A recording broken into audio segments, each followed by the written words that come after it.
Right now, in March 2026, we are watching one of the most significant criminal cases in the history of American music disintegrate and reassemble in real time.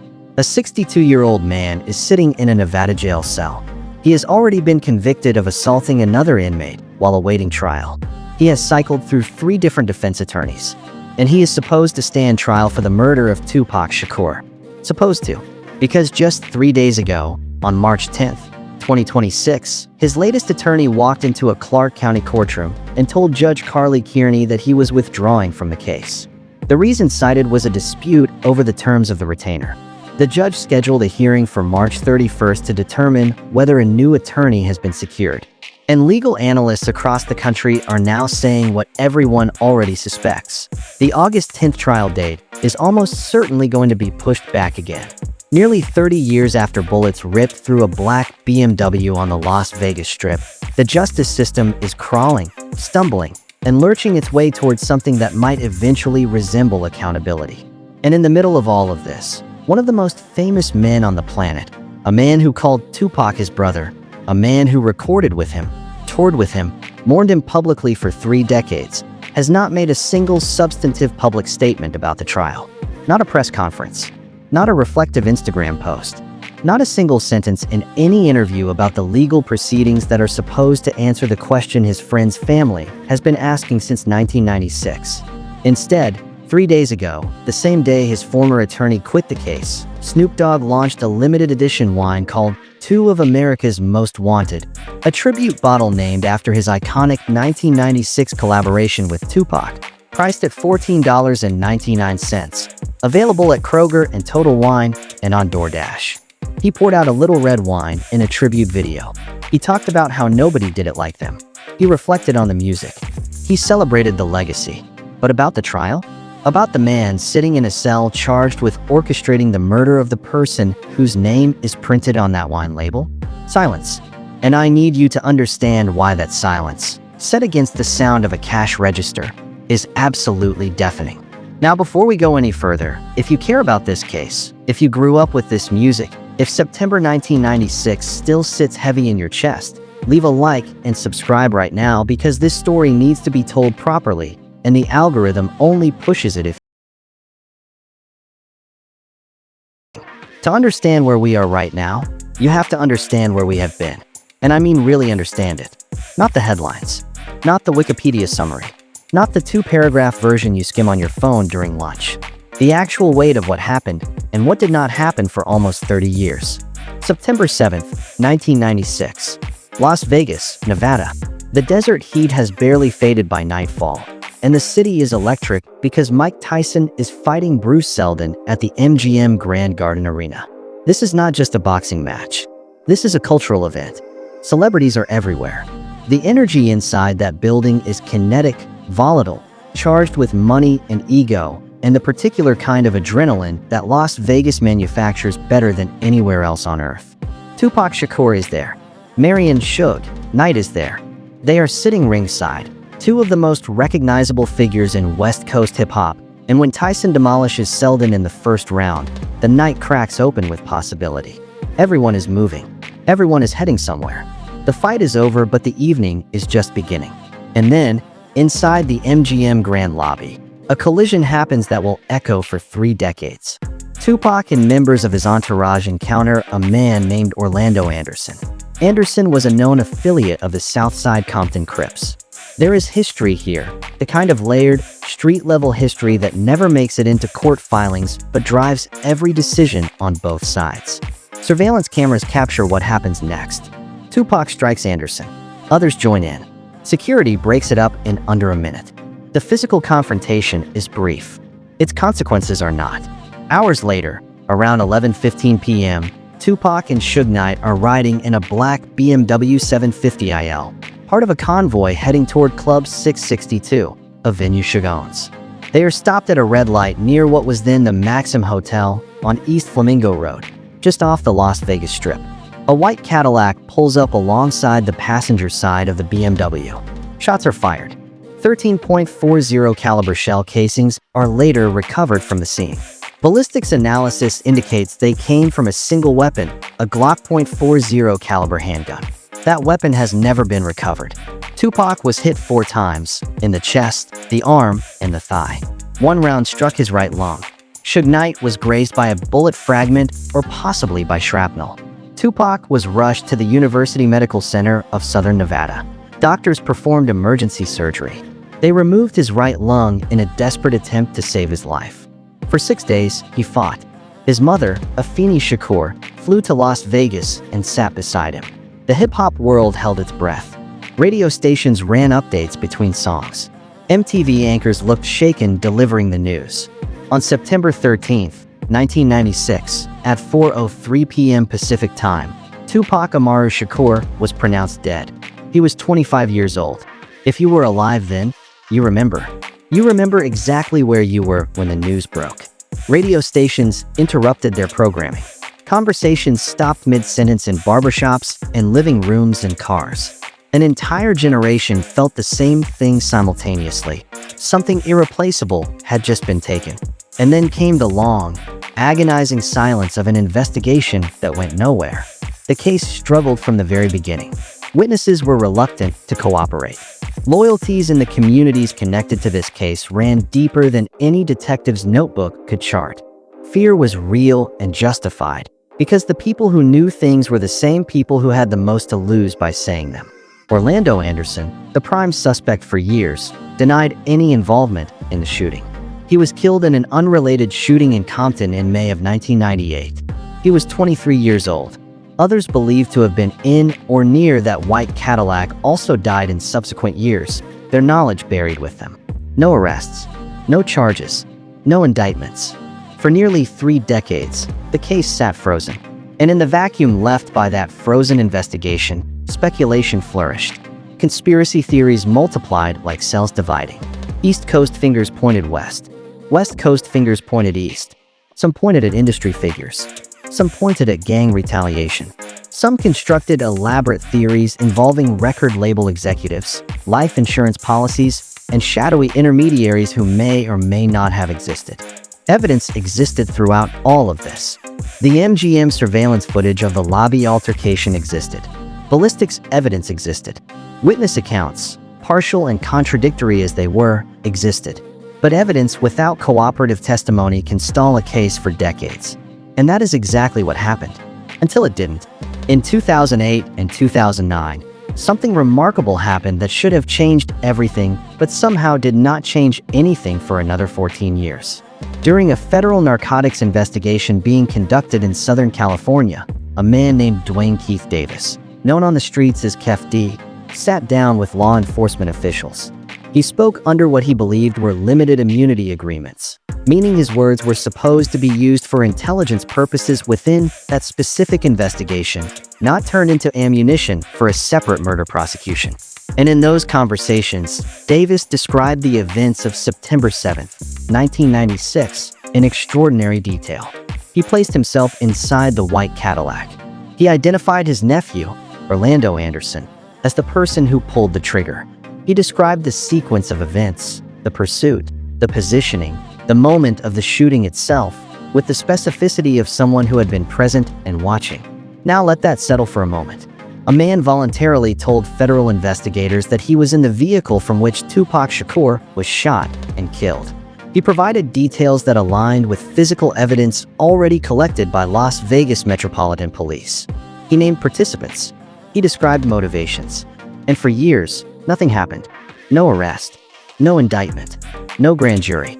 Those interviews sat in federal files while the Las Vegas Metropolitan Police Homicide Division continued to treat the case as open but effectively dormant.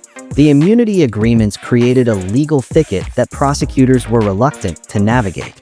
Jurisdiction complicated matters further. Federal investigators had gathered the statements, but the murder was a state crime under Nevada law. Evidence thresholds, chain of custody questions, the death of key witnesses, all of it created a wall that the justice system seemed unwilling or unable to scale. And then Keffe D did something that investigators could not have anticipated and defense attorneys would later struggle to explain. He kept talking. He gave media interviews. He appeared on podcasts and YouTube channels. He described his presence in that Cadillac to anyone who would listen. He wrote a memoir, published in 2019, in which he repeated and expanded upon the narrative. He became, in the most surreal way imaginable, a man essentially narrating his involvement in one of the most famous unsolved murders in American history, on camera, in print, and while walking free. The question that haunted investigators and fans alike was painfully obvious. If someone has admitted being in that car, why is there no arrest? And the answer, as frustrating as it is, comes down to the machinery of the legal system operating the way it was designed to operate. Immunity agreements matter constitutionally. Jurisdiction matters procedurally. Evidence thresholds for a murder charge matter practically. And time complicates everything. Witnesses die, memories degrade and reshape themselves. Physical evidence deteriorates or gets lost. Chain of custody gets questioned. The gap between what everyone believes and what a prosecutor can prove beyond reasonable doubt widens with every passing year. But in September 2023, the ground finally shifted. Las Vegas Metropolitan Police executed a search warrant on Keffe D's home in Henderson, Nevada. They seized electronic devices, documents, and other materials. And shortly after, Keffe Davis was arrested and formally charged with murder with use of a deadly weapon, with a gang enhancement, in connection with the killing of Tupac Shakur. For the first time in 27 years, there was a defendant, a real defendant, sitting in a real courtroom, facing real charges. Bail was set at $750,000. A man named Cash Jones, an entertainment manager who goes by WAC 100, posted the required bond percentage. But Judge Carly Kearney declined to release Davis, citing the severity of the charges and concerns about flight risk. Davis pleaded not guilty. He has remained in custody ever since. For millions of people who had waited decades for this moment, it felt like the earth had moved. But what has happened since that arrest tells a far more complicated and troubling story about the road to trial. On December 23, 2024, while sitting in the Clark County Detention Center awaiting trial for murder, Keffe Davis got into a physical altercation with another inmate. Surveillance footage captured the incident. Davis was subsequently indicted on charges of battery by a prisoner, a felony, and challenges to fight, a misdemeanor. In April 2025, a Nevada jury convicted him on both charges. The deliberation took less than 90 minutes. Davis claimed self-defense. Prosecutors argued the video told a different story. The jury believed the video. On September 3, 2025, a judge sentenced Davis to 16 to 40 months in prison for the battery conviction, with credit for time already served. The sentence was ordered to run concurrently with his existing pretrial custody. Prosecutors had wanted more time. They did not get it. Now, think about what that means. The man awaiting trial for the most notorious unsolved murder in hip-hop history picked up an additional felony conviction while sitting in jail. Juries in the murder trial are supposed to consider only the evidence presented in that specific case. But juries are made of human beings. And human beings carry context, whether they are instructed to ignore it or not. In the age of the internet, the idea that any juror walks into that courtroom without awareness of who Keffe D is and what he has done is, to put it diplomatically, optimistic. But the battery conviction is almost a footnote compared to the legal chaos surrounding his representation. Davis has now gone through 3 different defense attorneys. The Clark County Public Defender's Office initially represented him. Then, attorney Carl Arnold took over the case in mid-2024 and represented him through much of 2025. Arnold filed aggressive motions, including one that alleged, without presenting corroborating evidence, that former Death Row Records head of security Reggie Wright Jr. and his security team had actually orchestrated Tupac's shooting. Wright, who testified before the grand jury that indicted Davis, denied any involvement and called the allegations heartbreaking. Arnold was replaced in mid-2025 by attorney Robert Draskovich and his firm. Draskovich inherited an immense volume of evidence, mountains of discovery materials, electronic records from the 2023 raid, decades of police files, federal interview transcripts, and Davis's own published and recorded statements. And then, 3 days ago, on March 10, 2026, Draskovich walked into court and told Judge Kearney he was withdrawing. He cited a dispute over the terms of the retainer and emphasized the complexity of the case, saying the defense needed investigators, experts, and significantly more time. Davis told the judge he was seeking new counsel, though Draskevich indicated the case would likely return to a public defender. The judge scheduled a hearing for March 31st. The August 10th trial date, already the product of multiple postponements, now appears almost certain to be pushed back yet again. A new legal team would need months to review the evidence. The case that has waited 30 years may have to wait even longer. Beneath the attorney drama, a critical fight over evidence has been playing out in pretrial motions, and the prosecution has won the most important round so far. In February 2026, Judge Kearney denied a defense motion to suppress key evidence seized during the 2023 search of Davis's Henderson home. This is a significant ruling. The defense had argued that the materials were obtained improperly. The judge disagreed. That means whatever was on those devices, whatever was written down, saved, stored, and kept for decades in that house, is now potentially going before a jury.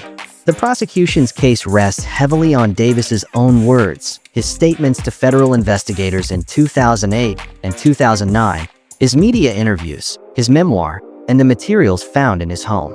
On one hand, this is extraordinarily powerful. The defendant essentially told the world he was present at the murder. On the other hand, the defense will argue that statements made under immunity agreements were never meant to be weaponized in a separate state prosecution. They will argue that public boasting is not the same as a courtroom confession. They will argue that a man who has told multiple versions of a story over multiple decades, and who recently had an attorney allege an entirely different theory of the crime, is not a reliable narrator of his own history. And you know what? They have a real argument. Memory is fragile. Motivation is complicated. A man who speaks publicly about his involvement in a famous crime may be telling the truth, or he may be constructing a version of events that serves a purpose, whether that purpose is notoriety, self-protection, financial gain from media appearances and book deals, or something else entirely. The jury will have to sort through all of that, and they will have to do it under the weight of 3 decades of public narrative, media coverage, documentaries, podcasts, and deeply embedded cultural mythology. That is an enormous ask of 12 ordinary people. Now let me bring you to the part of this story that cuts deeper than any courtroom proceeding. The silence. The specific, strategic, meticulously maintained silence of Snoop Dogg regarding the legal case, set against the backdrop of his continued, aggressive commercialization of Tupac's memory. While all of this has unfolded, the attorney withdrawals, the evidence rulings, the trial postponements, Snoop Dogg has said nothing publicly about the murder trial of Dwayne Keith Davis. Not a word about the legal proceedings. Not a reflection on what accountability might look like. Not a single substantive statement about the case that is supposed to answer who orchestrated the killing of the man he calls his brother. But let me tell you what he has done. On March 10th, 2026, the very same day his former attorney withdrew from the murder case, Snoop Dogg released 2 of Amerikaz Most Wanted wine. A red blend, Petite Syrah Dominant, tasting notes of toasty oak, dark fruit, toffee, and baking spice. $14.99. Available nationwide. Developed in partnership with Treasury Wine Estates, and, notably, the Tupac estate. In the accompanying tribute video, Snoop reflects on their time together. He pours out a little wine. He says nobody did it like them. It is warm. It is genuine sounding. It is commercially available at Kroger. I need you to hold both of these things in your mind simultaneously. A man who will not say a word about the trial for his friend's murder is actively selling a product that derives its entire meaning and value from that friendship. This is not some casual observer staying quiet. This is the man who acquired Death Row Records in 2022. The same Snoop who signed publishing deals with Reservoir Media that include hits like Hail Mary and I Ain't Mad at Cha by Tupac. The same Snoop who stood shoulder to shoulder with Tupac in the studio, who recorded 2 of Amerikaz Most Wanted with him, who filmed the only music video they ever made together, who has described Tupac as family for nearly 30 years, who has invoked Tupac's name at concerts, in interviews, in documentaries, on social media, consistently, profitably, for decades. So what do we make of this? And I mean really, what do we make of it? Let me walk through the possibilities because this is where it gets layered. Possibility 1, legal caution. Snoop Dogg in 2026 is not just an artist. He is a global brand. He is an entrepreneur, an investor, a media figure with partnerships spanning music, cannabis, wine, technology, sports broadcasting, and entertainment. Every word a man like that says publicly is analyzed, not just by fans, by lawyers, by business partners, by insurance underwriters. If there is even a remote possibility that anything he says could be subpoenaed, could be taken out of context, could complicate a legal proceeding in which he is not a defendant, but is undeniably a historical figure in the narrative, then silence is the strategically sound play. You do not speak unless your attorneys tell you it is safe to speak. And given that Suge Knight has made accusations from prison implicating Snoop in various ways, and given that the defense team previously alleged alternative theories of the crime that mentioned death row security personnel, the legal landscape around anyone connected to that era is genuinely treacherous. Possibility 2. Business strategy.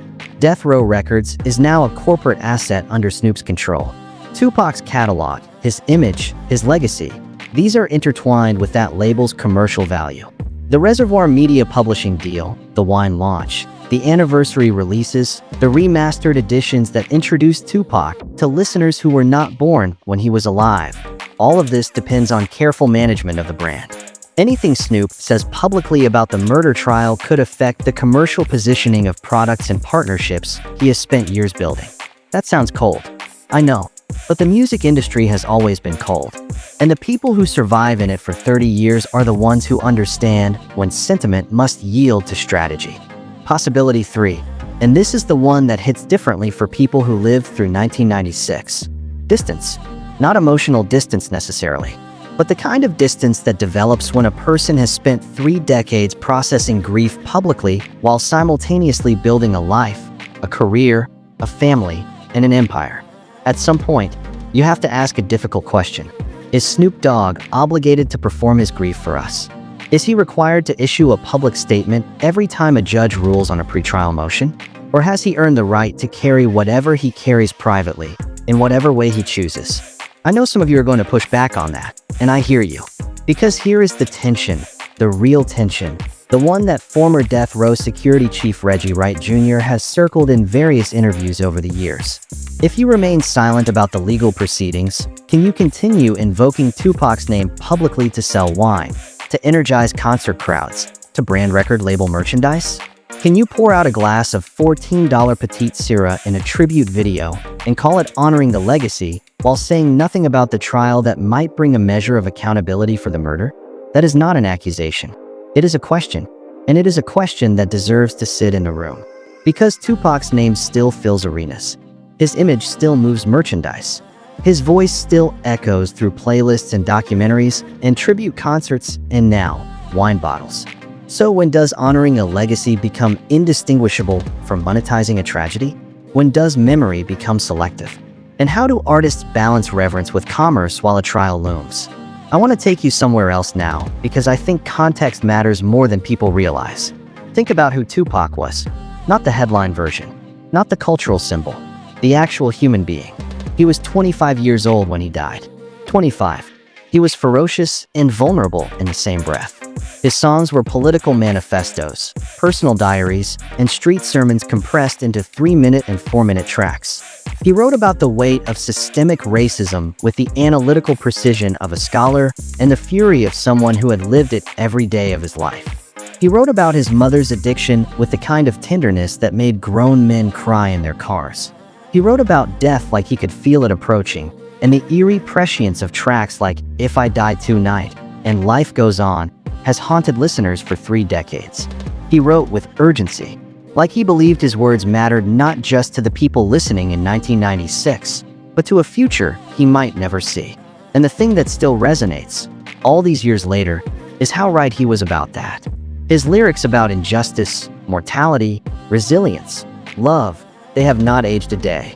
His interviews still circulate on every platform. His image appears on murals from Los Angeles to Johannesburg to Sao Paulo. His music is not nostalgia. It is still alive, still being discovered by teenagers who were not born until decades after his death. And that is what makes this trial feel so loaded. Because when you put a man on trial for killing someone whose voice still echoes this loudly, you are not just litigating a crime. You are litigating a cultural wound that never closed. Now let me bring in the other figure who haunts this entire narrative from the background. Suge Knight was in that BMW. He was driving. He was grazed by a bullet that same night. He built the label that made Tupac's post-prison career possible, bailing him out of jail in exchange for a multi-album deal that gave Death Row Records extraordinary leverage.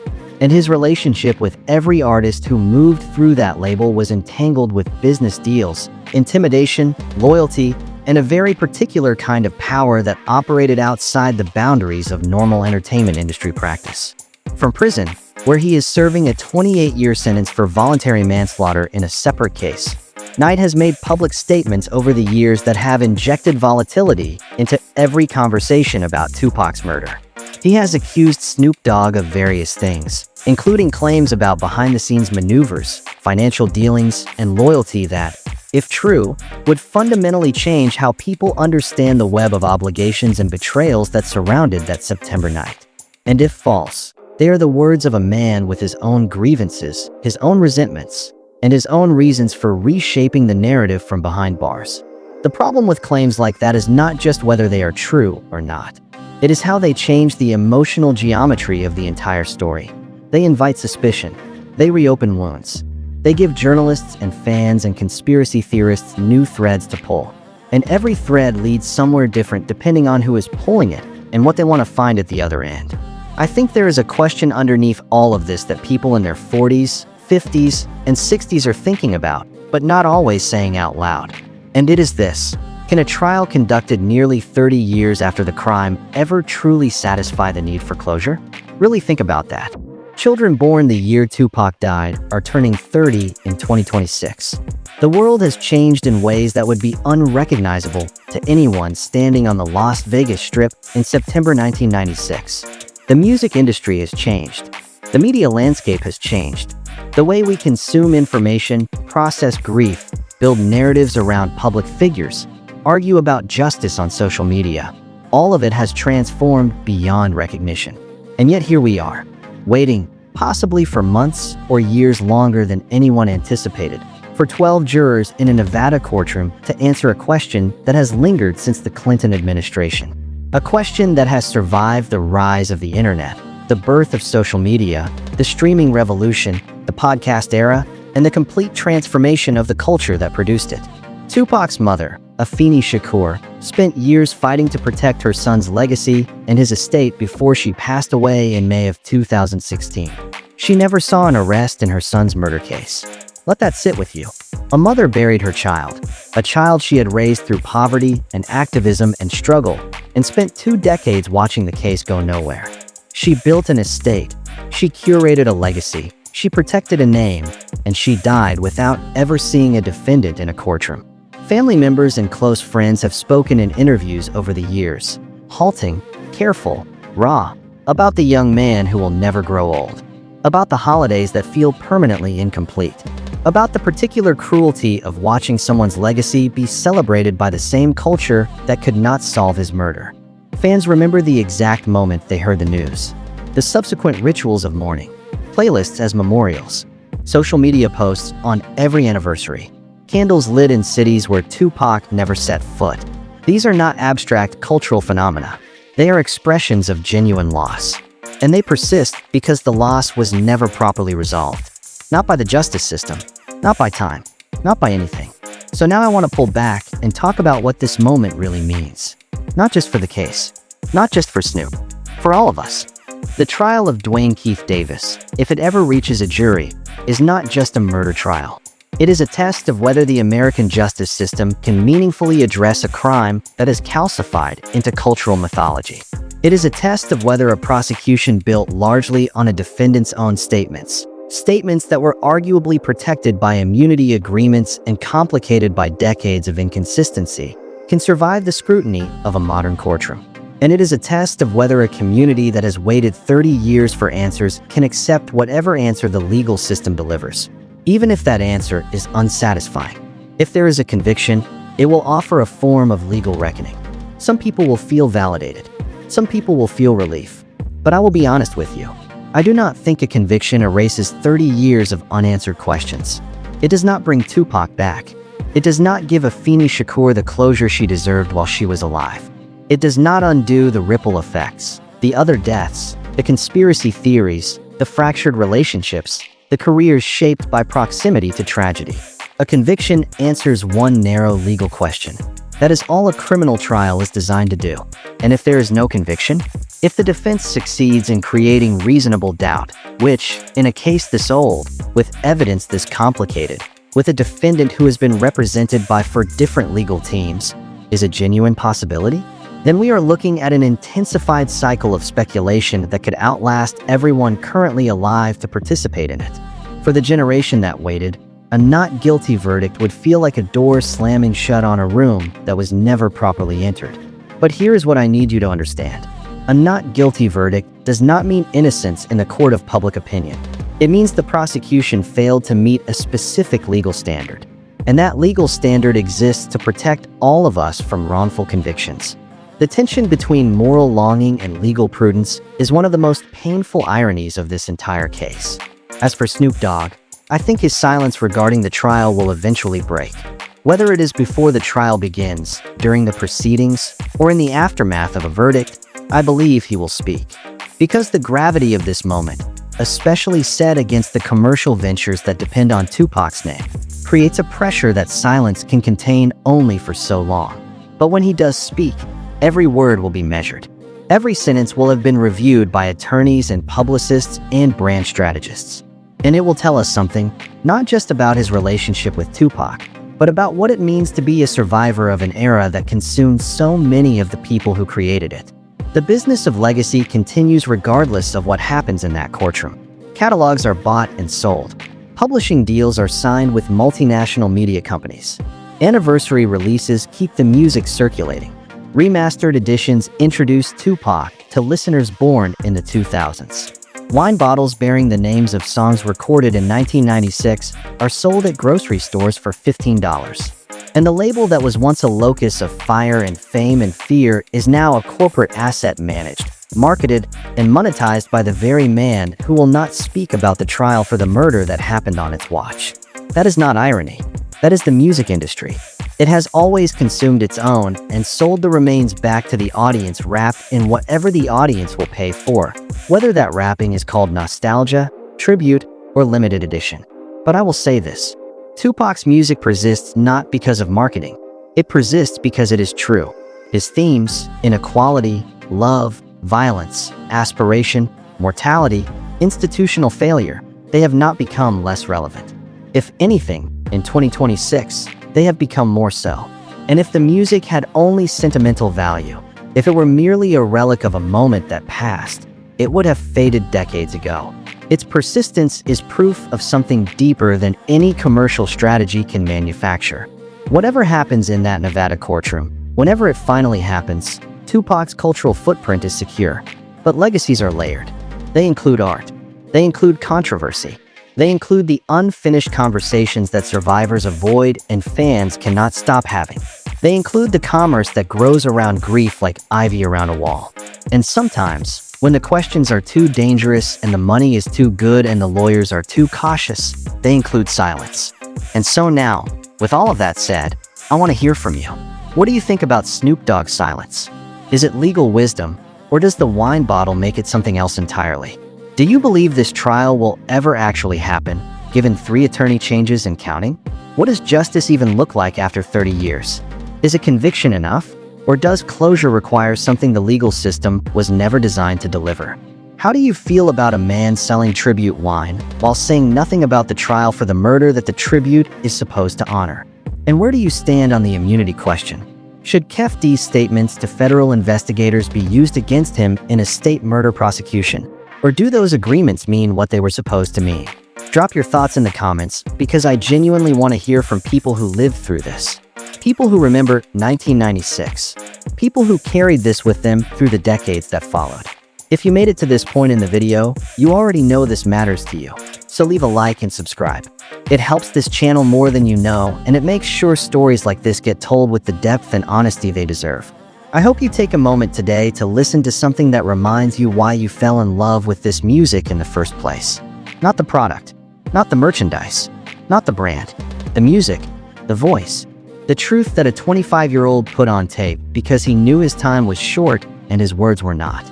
But in the meantime, if you want to understand how the Death Row Records empire collapsed, who profited from its remains, and what it means that Snoop now owns the very label that shaped and shattered so many lives. You are not going to want to miss that one. Check out the suggested video. I will see you there.